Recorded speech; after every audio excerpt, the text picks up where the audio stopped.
Hello everyone, this is Ahmed Al-Aziz speaking to you again and welcome to this new video about the economy principles. In this video, we're gonna go to tell you how to think like an economist. So stay tuned, we will start in a moment.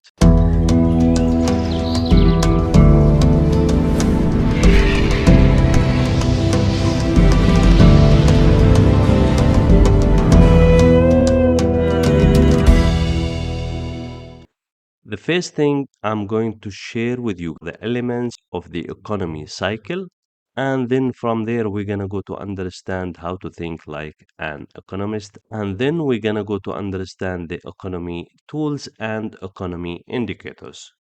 So to start this properly, I would like to explain to you the main four areas or parties of the economy cycle, and those number one is the fame, and the fame, to understand it in general, it's the area where the product being manufactured or the services being produced.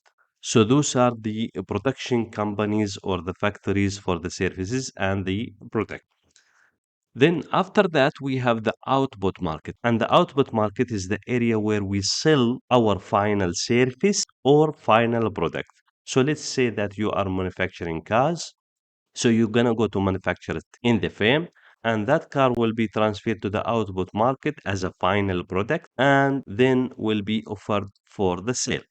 Similarly, also, if you are producing service such as maintenance, for example, you're gonna go to produce your maintenance and you're gonna go to put your maintenance on the output market. Then we have the households, and the households means a group of people living under one shelter or under one house, and normally they are the families or the families with their parents. So every group of people living under one house, you can say the families or individual, we call them the households. And then we have something called the input market. And the input market is unlike the output market. The output market will contain the final products and services. The input market is the area where we can find jobs and find labors and lands and capitals. So now let's discuss this economy cycle in detail. So when it comes to the household, they're gonna go to provide three main things. First, they're gonna go to provide people or the labor. So they're gonna go to provide people they can work in the firms. And what they can also provide to the market, they're gonna go to provide also land and buildings. So these people they're gonna go to own lands and building, and those lands and building they might be rented by the firm in order to create a factory or to create company or so on.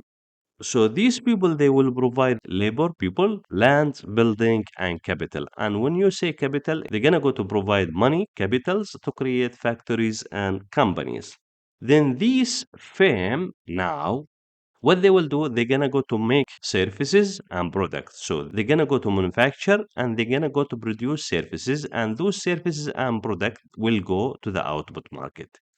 Now, the household, they will provide the people to work in the farm, they will provide the land to make the farm, and they will provide the capital to build the farm. And those labor, they will work in the farm, and the farm now producing product and services and offer it for sale in the output market.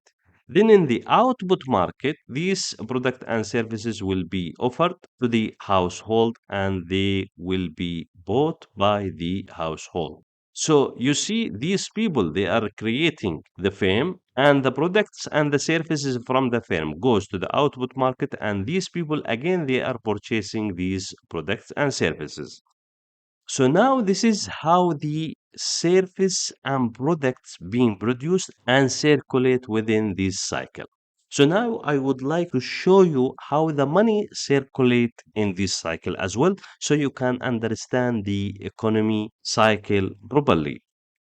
So now these people, the households, they're gonna go to spend their money in the output market. So they're gonna go to purchase cars, they're gonna go to purchase services, food, whatever the products in the output markets available. And this money now will go to the firm.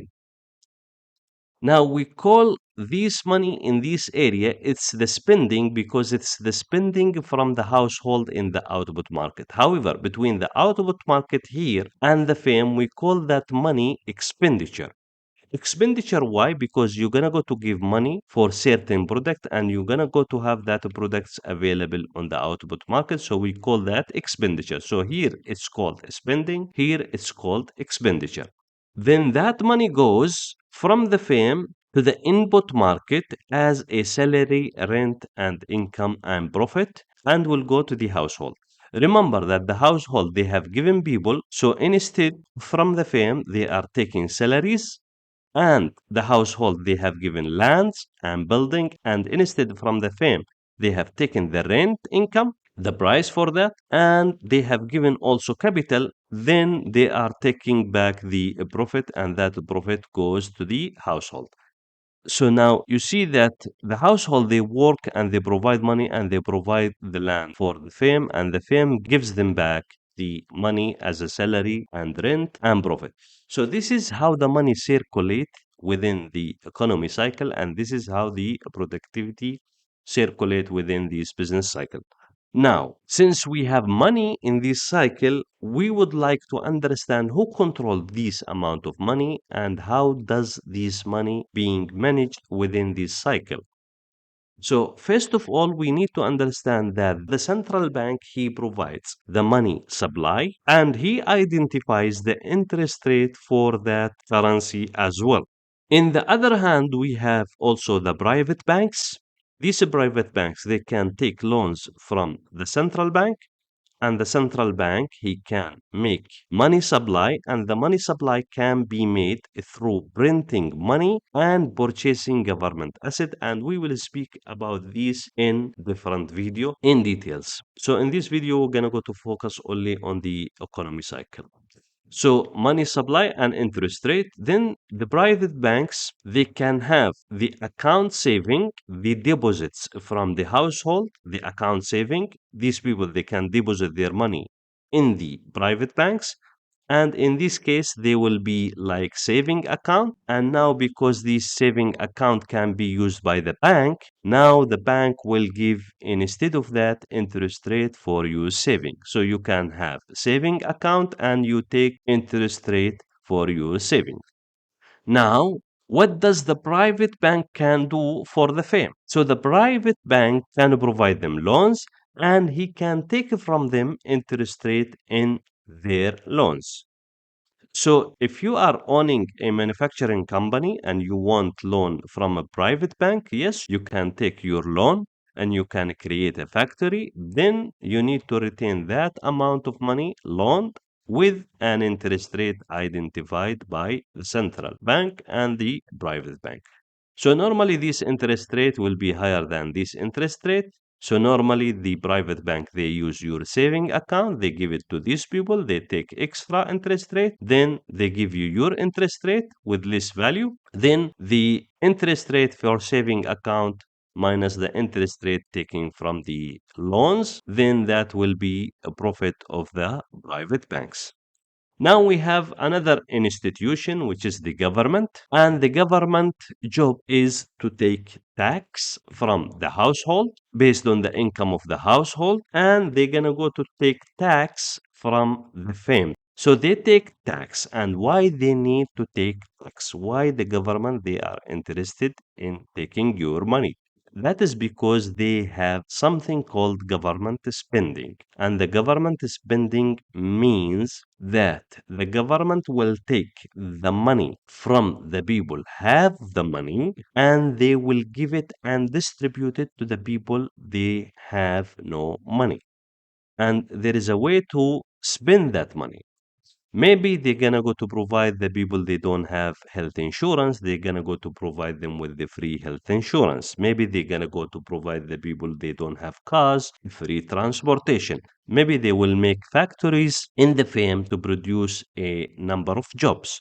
Maybe they're gonna go to make more factories and more companies for producing products and services to have unemployment people employed on these factories and these companies. So they're gonna go to raise employment. The government also, they can take loans from the central bank directly, or they can sell their asset to the central bank in order to create more spending. We call all this government spending. So now, how can the government take loans from the central bank? They don't go to the central bank and they say, oh, give me money, and the central bank will print the money and give them. No, you need to understand that the central bank and the government, two different institutions, and they are independent from each other. So when the government they need money, they're gonna go to sell their asset to the central bank, and their asset will be the factories and the companies for the services and so on. So if I am going to produce a loan for the government, the central bank going to purchase from them the government bond, or maybe the central bank will go to the direct market and they will buy their shares and their stock in the stock market. In this case, they're gonna go to pump money to the government. So now, why only the central bank is the one controlling this money here? Because the central bank is the only institution allowed to print money. So he need to control all the printed money within this business cycle. So based on that, guys, we can now measure the amount of money being produced in this area, because if I sell product and services between the output market and the fame, I'm going to know how many products I have bought in the market and how much each product price is. Then I will be knowing the gross domestic product of this country. So in this area, I'm going to identify something called the GDP. The GDP is the gross domestic product. So in this area, I can calculate that. While if I know how much these people they are spending in the output market, how many products and how many services they have purchased, and how much money they have spent, then I am going to know the consumer price. So in this area, I will be able to calculate the consumer price index, and the consumer price index in this area means the inflation. So I am going to know the inflation. So what is going to happen in this area? If I am going to allow these people to work on this firm through the input market, so I'm going to know how many person I have given to the firm. Then based on that, I will be knowing how many person they have applied and how many person they are being hired. And I will know also how many person they are still waiting job. So in this area, I can identify or I can calculate the employment rate and the unemployment rate in this area. So in this area now, between the household and the input market, I will be able to know the household income, and I will be also knowing the salaries, the rent income, and the profit. And in this case, I will be also knowing the personal income as well. Now, you see, through this business cycle, the central bank, they are the one controlling the amount of money in the market, and the government, we know that their job is to spend, and we know that we can calculate within this economy cycle all the money circulating within this cycle. So now what I would like to share with you here, some of the tools and the indicators used by the central bank in order to control that amount of money being circulated in the economy cycle, and how to identify the indicators related to them, and how to identify the country's status globally when it comes to the fundamental analysis and the economy indicator analysis, so you can use them and apply them if you are interested in the operation in the stock market and so on. So first thing, you need to understand central bank uses tool to increase the amount of money within the economy cycle, and those tools are the interest rate. He increase and decrease the interest rate. So if he decrease the interest rate, people they are willing to take loans because the interest rate is less. Then in this case, we are pumping more money in the market. Then people they will use this money to spend, and they will use it also to create and invest in the firms and create factories and companies. Then in this way, we are going to increase the employment rate and the income rate. Then we have the money supply. And the money supply basically it's a printing money, and when we print money, the central bank, he will not take this money and put it in a helicopter and fly to the sky and distribute it to the people, throw it from the helicopter. No, there is a way to distribute this money. So they're going to go to buy government asset or government bonds. And we know now how the government will use this money, because they will produce more factories, more companies to produce more services. And based on that, they're going to go to raise the productivity, the GDP, and they're going to go to raise also the employment and the income for the people. And the central bank also can do direct operation in the market. That means the central bank, he will jump into the stock market and he will start to purchase stocks and do direct operations. When you look to the stock market, you will see the spikes happening on the stock market. So to do this, the central bank, they're gonna go to monitor the economy indicator. So the indicators which is monitored by the central banks, they are a lot, but I'm going to explain to you briefly some of those indicators, and hopefully in next videos we're gonna go to detail each indicator separately in separate video. So one of the main indicators we have, it's the consumer price index, that is the inflation indicator. Then we have also another inflation indicator, which is the personal consumer expenditure, the PCE. Then we have also the gross domestic product, the GDP. Then we have the Purchasing Manager Index, which is a survey goes to the manufacturer companies or the services companies to ask them about the economy situation. Then employment and unemployment rates indicator, then the producer price index, and then other indicators. And those indicators, they are not limited to, such as home sales, home permits, and those things. So the central banks, he monitor these indicators to adjust the economy situation globally. So based on that, we will be having country status globally. So the country status depends on how much the country exporting and how much the country is importing, and it depends on the GDP or global GDP, let's say. And if I give you small example about the US GDP, the US GDP is contributes of 25% of the global GDP, and that is a huge amount. That means the US economy is very strong economy because they are simply producing a 25% from the global GDP. And another example for the US dollar, the US dollar is 80% of the global transaction. So everybody using US dollar. So if you are going to sell crude oil, you're going to go to sell it in US dollar. If you are going to import cars from anywhere, you're going to go to import it and pay the money in US dollar. If you are going to buy from China, you're going to go to pay US dollar. So that's why the US dollar is 80% of the global transaction. So that makes the currency strong, and that makes the indicator related to this currency, which is monitored by the central bank, the most critical one when it comes to the country status globally. So finally, this is what I wanted to share with you briefly.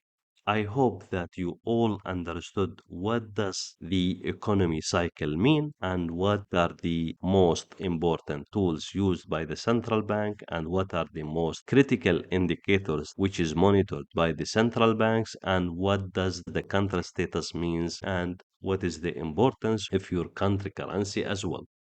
This is Ahmed Al Aziz was speaking to you. Thank you for watching this, and we'll speak to you in next video.